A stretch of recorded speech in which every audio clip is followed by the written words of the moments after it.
Hello, everybody. Welcome back to the Cyber Revolution podcast. Thanks for joining us yet again. I'm Adam Hewitt, the CEO of Cyber Revolution. And today I'm joined by not a current student of ours, because I know typically I interview current students, but by the founder of Cyberbay, Felix Kan. Felix, how are you? Doing all right. Yourself? Very well, very well. Thanks for taking the time out of your day to depart some of your wisdom onto our listeners. I'm really excited to have you on, mainly because we are about to announce a really cool and exciting partnership with Cyber Revolution and Cyberbay. But also, you've got a really interesting story about your journey into cybersecurity, which is what our listeners are really, really interested in, because they're typically people that want to get into this space. So I can't wait to get into the details of that soon. Before we do, I want to give the listeners of this podcast, the new listeners, a bit of an overview of who this podcast is for and who Cyber Revolution are. So Cyber Revolution, we are Australia's only dedicated cybersecurity training and placement institute. We help people get their first job in cybersecurity. And who this podcast is for is somebody that may be interested in this cybersecurity space. They might be looking for a career change, might be looking for something new. There might be an IT professional looking to upskill into cybersecurity, but they just have no idea how to do it, what skills they need to learn, what even is cybersecurity, what entry-level roles you need to apply for. There's lots of questions. Okay, so I hope we can cover as many of those in this podcast. So if that sounds interesting, that resonates, then this is the podcast for you. All right, Felix, let's get into it. So before we learn more about Cyberbay, which is a really exciting company that you founded, before we talk more about the partnership, can you tell us a little bit about your journey into cybersecurity? Yeah, sure. So I graduated in the university in Hong Kong as a marketing major student. And then I get into one of the big four firms, PwC, as an IT auditor.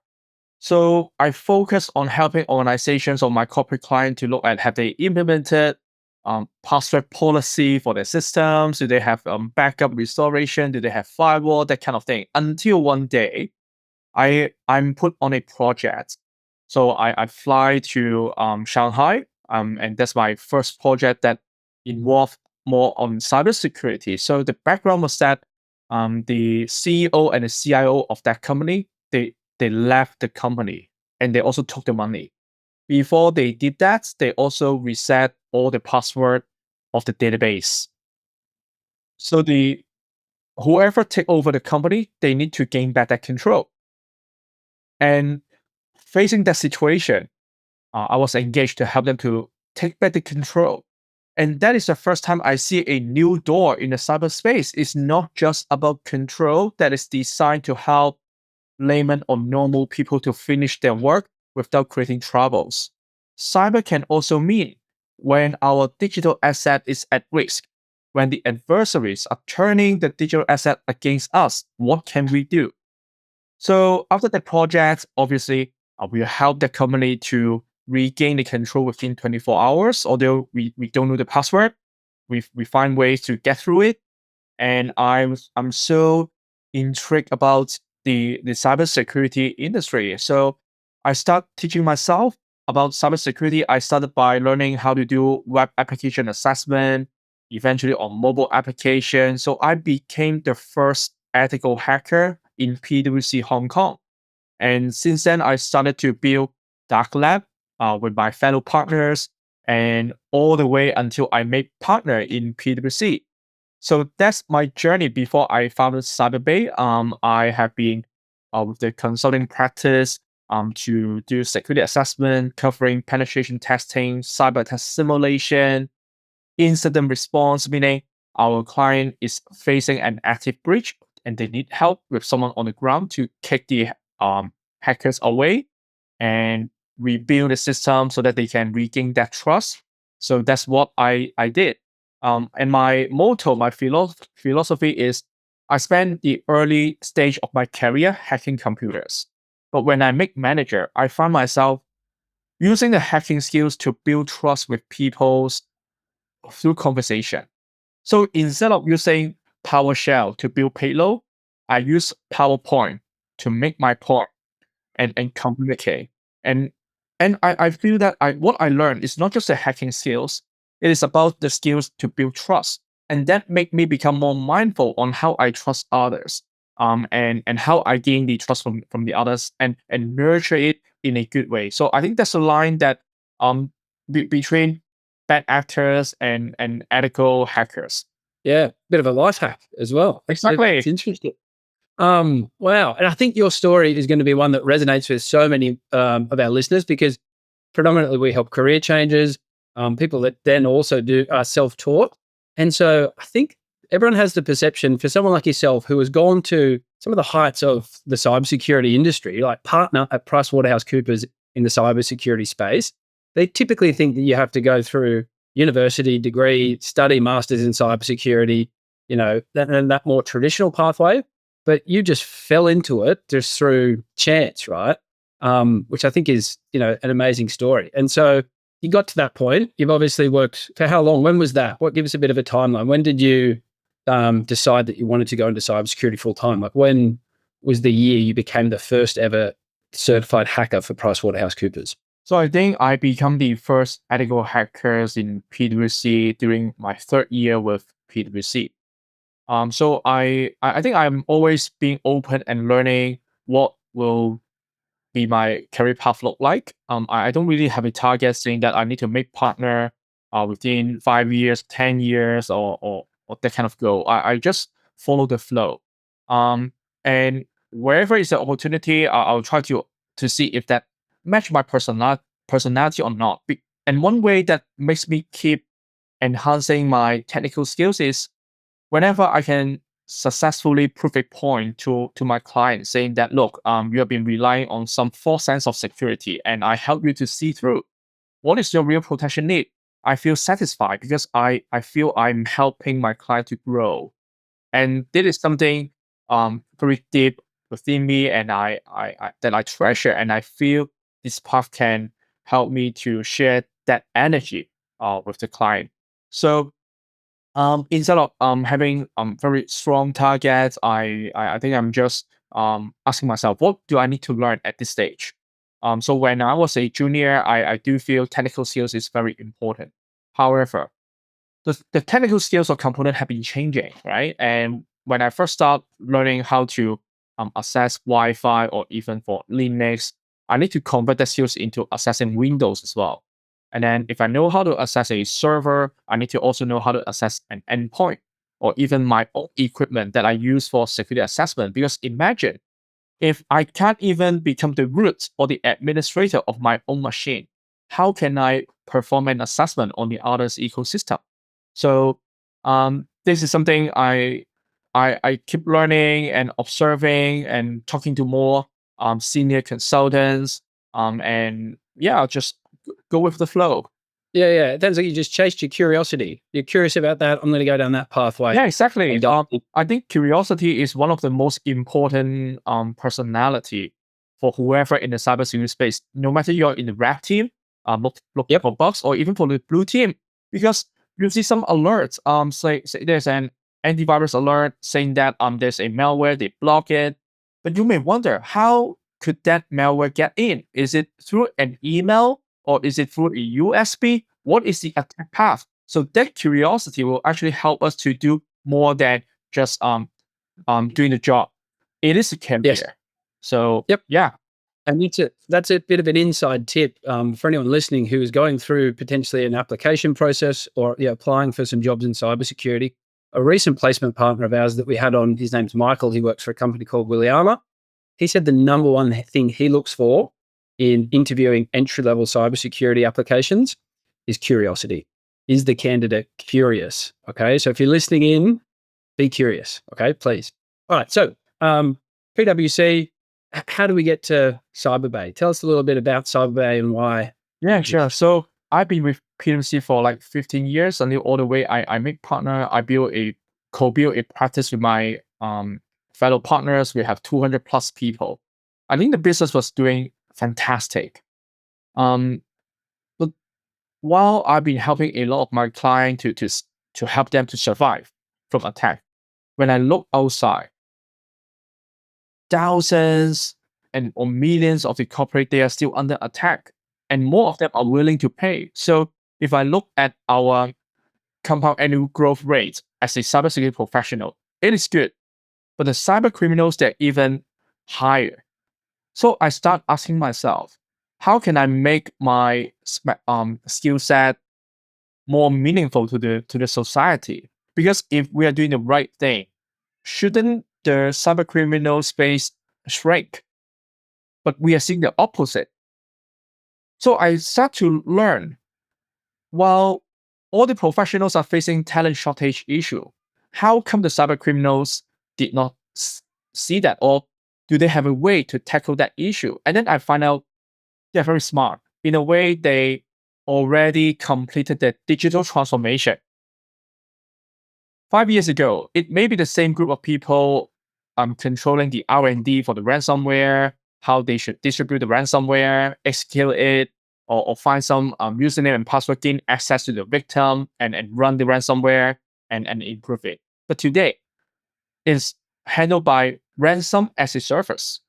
All they need to do is to R&D on the most agile and functional ransomware. For the rest, they rent it out to other affiliates who could be the access broker, who have credentials, who already gain access to different corporates. And once they find some access, they'll rent the ransomware and share that ransom with the ransomware creators. So that way, they're empowering affiliates by the model of crowdsourcing.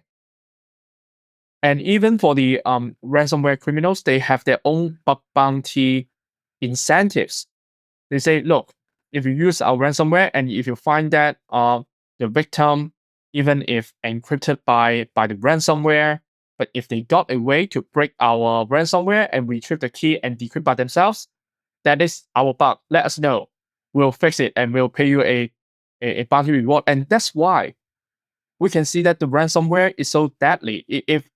I think at the early stage, when we have ransomware, people can still find way to find the key and decrypt it.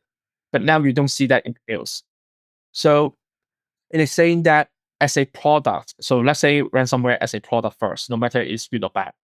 As a product, it has a very smart and effective life cycle and make it very powerful and do whatever it is designed to do for. So looking at the professional side, we are highly reliant on a labor-intensive model. We are not using crowdsourcing. We know the opposite side, they are using crowdsourcing. So how can we match? So I decide at one point, I would like to change my path. I want to build a platform. I want to enable the good crowd to come into the picture and fight cybercrime. And this is not rocket science, because the concept of bug bounty has been very, very popular in the States, in Europe.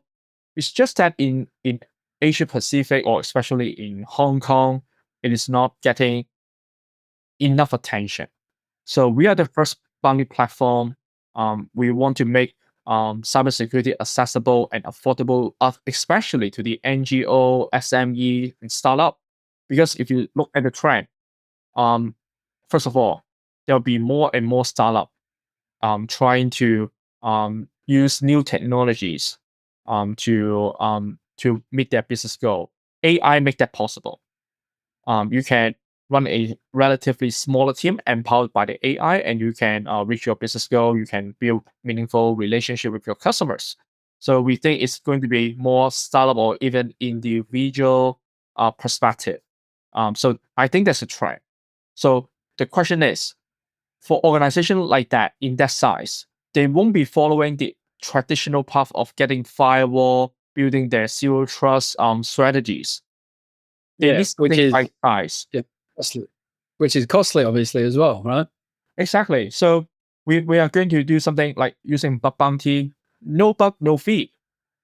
So we use that kind of model, and we try to help the corporate, first of all, from the awareness perspective. We use our AI, we scan them, we let them know what is the issue. And then we have our crowd, our good crowd, to manually assess their website, their application, their API, and let them know how should they improve. And last but not least, we connect to a pool of solution providers. So we connect the find and fix cycle. So the corporate organizations, when they look at the solution, they already know what kind of problem they need to fix. Because in cybersecurity, the most difficult part is we don't know what we don't know. And it looks like it's always the criminals a few steps ahead of us because they use a lot of scanning resources and scanning the internet continuously. They're not targeting anyone.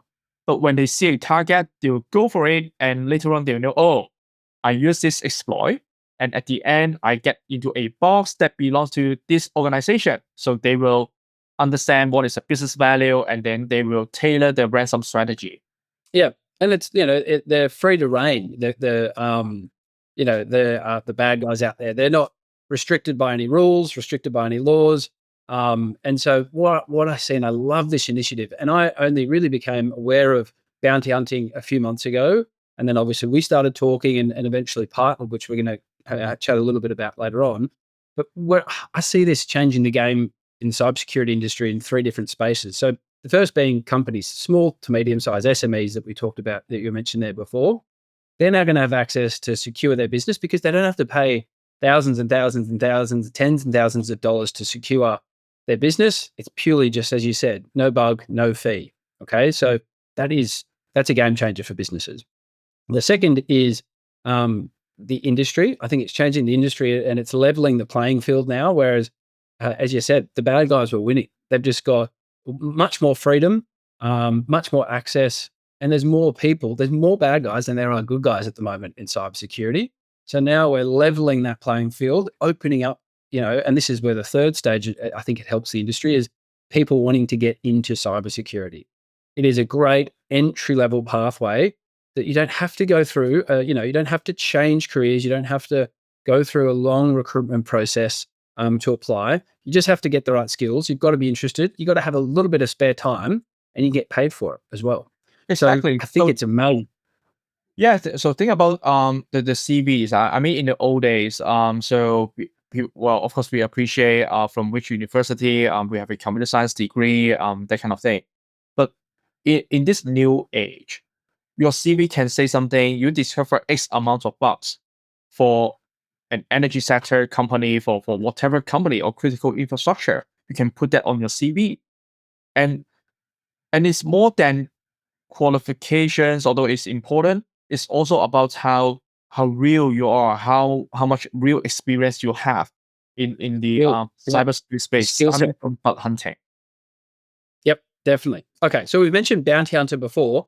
For someone who's never heard that term before, I'm talking a complete, a newbie to the industry. Really simply put, what is a bug bounty hunter? So a bounty hunter are security researchers that will be paid based on their research.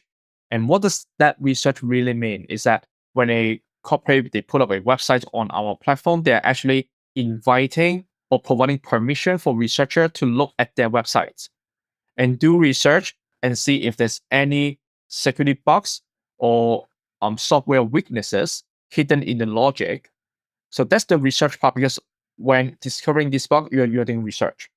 So if you find a bug, meaning that if a bad guy finds this bug, by exploiting this bug, that person can gain customer data or disrupt the system, creating real business impact. So that's a valid bug. So when the researcher have a report, submit to Cyberbay. Cyberbay will do a review, and if we confirm that bug is real, the corporate will pay for that report. And that payment is what we call the bounty reward. And the bounty reward will be facilitated by Cyberbay and reward the researchers. So that's how. So the security researcher is also what we call bounty hunter, because at the end they are being incentivized for their discovery and their efforts for submitting such a great report to help the organization to improve. Now, after the organization bought that research or the bug report, they will fix it and they will invite the same researcher again to do the retest. And once the retest is done, we confirm it is a completed cycle of find and fix and remediation. So that's this concept of a bounty. So cool. And it is what it sounds like, right? To really simplify it, for a bug bounty hunter, you get paid for what you find, or you get paid, for what you kill, essentially, or help kill. You don't. You just have to research it, identify it, report on it, report to that company. I'll give you an example, actually. I was speaking to a gentleman last week. He hasn't even got any qualifications or studies, but he likes this space. He's always been a bit interested in IT. Started chasing some bugs, and he, to his own admission, got really lucky, found a huge bug for Microsoft in their OneDrive. And so he found that bug. He goes, wow, what's this? I think this is really something here. Did a report, did it all the right way, sent it off to Microsoft. They paid him $20,000. Like, it is amazing. So that's an example of what it can be. And he just does it part-time, does it like sort of 5-10 hours a week as a bit of a side hustle, which is, I think it's a really cool way to earn a little bit of extra money. It doesn't have to be your full-time job. Okay, so we're starting to, I guess, talk about a lot of benefits here of cybersecurity, of bounty hunting. For me, what it sounds like, and we maybe can list some of the top 3 benefits. I guess the first one is you're actually getting access to what it's really like as a cybersecurity professional. You are doing real work, aren't you? Okay, so that's probably number 1. The second is you can then put that work on your resume. So a lot of people these days are thinking, I want to get into cybersecurity. I'm applying for jobs, and they're going to say, I don't have any experience. So what you're saying, Felix, is through our partnership, they can do the we can obviously upskill them, train them, get on the platform, find some bugs, and they can put that actually as experience on their resume when and if they want to apply for a full-time job in cybersecurity. So that is a huge tick. You can tick that box saying that you have experience. And the third one is you can get paid. Like that's, everyone at the moment wouldn't mind a little bit of a side hustle. You can do this full-time, or you can do it. You only get paid for the work that you put in. So if you put in lots of work, I know people on the platform are earning upwards of $15,000 a month. If you just want to earn $1,000 or $2,000, then you just put that work in. And as you said, you only get paid for what you find. I think it's such an amazing experience. Can you tell us a little bit more about, I guess, some success stories of people, what they can do and how much they can potentially earn on as a bounty hunter? Yeah, we do see some bounty hunters, obviously, when they come to the platform, because they need to do the bug hunting using our VPN. So we sort of have some visibility what they're trying to do, and that VPN is also aimed at protecting the bounty hunters, because when the corporates say, "Oh, there's something wrong," we can at least have some logs and say, "No, we didn't do anything we shouldn't have done." So that's a protection mechanism. And with that visibility, we can see that different bounty hunters have different kung fu or different techniques. Some are more speedy in attacking OAuth vulnerability. Some are more good at finding SQL injection. Some are good at finding business logic flaw that doesn't have a standard operation procedure to discover that kind of bugs. So we do see different bounty hunters by applying their kung fu. Actually, I think one of the break record is I do see a bounty hunter in 1 hour identify 2 or 3 critical bugs, and at that time a critical bug is around $1,000. So I think in that 1 hour he got 21,000 so approximately 3,000 to 5, or I forgot the exact number, but and I think So that's $3,000 US in an hour is around $5,000 exactly dollars in an hour. So It's not bad. I think maybe luck is one of the component. However, it's about you keep having the right skills, and once you are being exposed in the right environment, boom, you got the impact. Well, it's that old saying, right? Luck is when opportunity meets skill set or meets preparation, right? You've got to be there. You've got to be putting the work in. You've got to have the skill to get lucky, right? Yeah, And exactly. so I think that's an important thing to note, because we have our students onboarded and we have them using this platform at the moment, and they're absolutely loving it. They're having the greatest time. And I guess to give the listeners a little bit more insight into the partnership between Cyber Revolution and Cyberbay, we're obviously a training company and we help people get into the cybersecurity space. And the 3 benefits are listed just before: having real world practice, not even practice, having real world exposure to what it's like doing actual cybersecurity work, being able to put that on your resume as experience, and then also being able to earn a little bit of money on the side as well is, three amazing reasons is why it makes sense for us to be able to provide more people with the skills for them to be able to be onboarded onto the Cyberbay platform to be able to protect businesses all across the world. Because if you're in Australia and you're a bounty hunter, you can be protecting a business in Hong Kong, in Europe, in America, right? Yep. Exactly. There's no barrier. That skills is applicable globally. And I think this collaboration is creating the learn and earn. Not only you learn something, you can apply the skills and earn some bounty rewards. So yeah, and through the earning process, you may perhaps learn something new, because in Cyberbay, our AI will from time to time to check on you and see what kind of bug reports you have been focusing on. For those who focus on maybe just SQL injection or OAuth top 10 issues, we'll say, look, for the previous mission you have attempted, there are other bounty hunters discover different kinds of bugs. And here are some examples. And here are some references. So with more skills, it's easier for you to find more bugs in a shorter time. Yep, definitely learn and earn. I love it. And I guess you can, I guess some people want to go into this full time. What we typically suggest, and a lot of our students are still studying, is just, you can do this at any time in the world. That you've got access to, the bugs never sleep. So you can, if you wake up, I've recently had a kid, you can probably see I'm looking a bit tired. He's turned 1 now, but you can have some sleepless nights. If you decide, you know what, I can't sleep, or I'm going to get up early, work a couple of hours on the platform, hone your skills, and actually, earn some extra income on the side. I think it's, a huge opportunity for people that do have some spare time, but don't want to commit full time to a career change just yet into cybersecurity. I think it's amazing. And so, last thing I just wanted to ask you as well, we're talking about the benefits for students and individuals.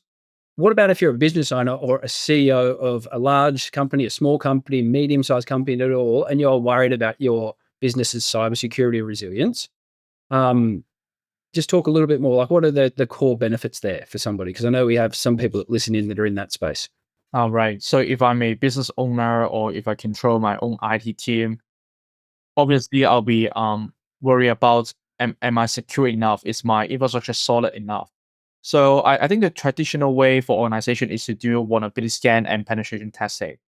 And you got the results, you fix the bugs. And that has been an effective way until the recent past, because a lot of the attack is not coming from the infrastructure we control. It is coming from area that we don't control. For example, our suppliers. So you see supply chain compromise.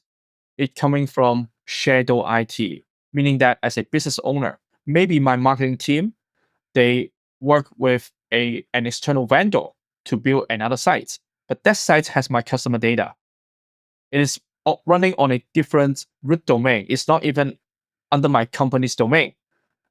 And they have a campaign, they have a brand, so they use that brand, they register the brand as a different root domain. How could we identify that? If we don't see that, and if there are bugs right there, at the end, it is hurting my company's brand. So I think the new direction we need to think about is, instead of having a defined scope of the IP address that we need to do the scan and the protection, we also need to ask, what is our brand name, and what other different brand names we have? How are they being translated into root domains or subdomains?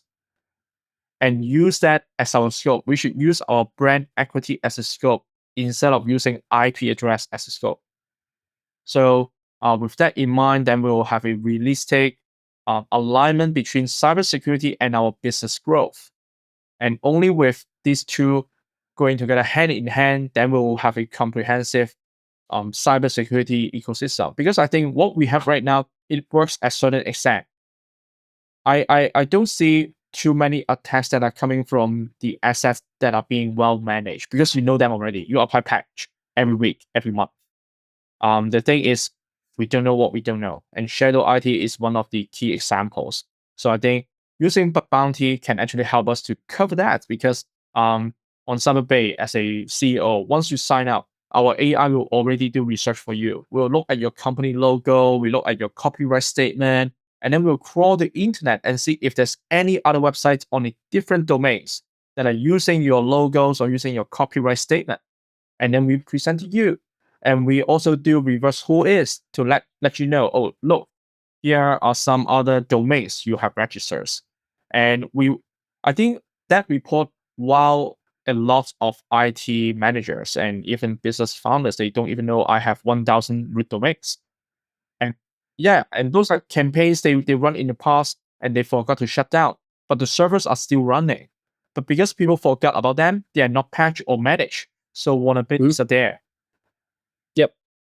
Amazing. Okay. So, and no bug, no pay. That's the biggest one for business owners like myself. You're thinking you don't have to pay for it unless it's something that's, putting your business at risk. So if you are a business owner, you run a large IT organization and that resonated with you, reach out to Felix. We're going to put Felix's LinkedIn profile link in the bio. And if you're an individual that wants to get involved and learn the right skills, earn a little bit of money on the side, find some bugs, and I guess get cybersecurity without having to jump into a career potentially, you want to be able to do it as a side hustle, then obviously we can help you with gaining those right skills and having access to these bugs as well through the partnership with Cyberbay. All you need to obviously do there is head to our website, cyberrevolution.com.au, leave your details there, and someone on the team will have a bit of a chat about it and see if it's going to be a good fit for you or not. Felix, thank you so much for taking the time out of your busy day. And not so much talking just about the partnership in Cyberbay, but I really, really loved hearing about your journey into cybersecurity. That's why I love doing these podcasts. Everyone's journey into cybersecurity is different, and appreciate you coming on the show. Thanks for having me here, Adam. I enjoy this podcast. Thank you so much. No worries. Thanks for listening, everybody.